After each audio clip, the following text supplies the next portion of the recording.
Hello, traders. FX Pip Collector here. Today is Monday, October 13th, and this is my analysis for the euro again, and we're on the daily time frame.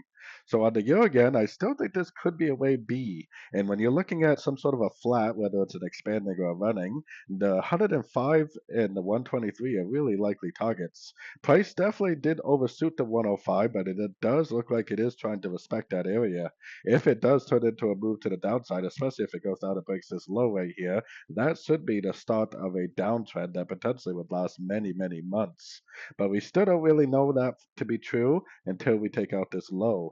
Otherwise, this move down could just be a pullback within an uptrend.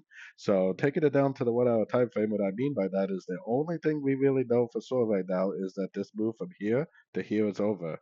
This could either make a pullback to the uptrend and continue up like that, bouncing from a fib level and continue in the uptrend, or it could maintain very impulsive moves down, go down and break this structure right here, which would prove to be that the higher time frame wave B is completed, that we're back into a multiple month long downtrend.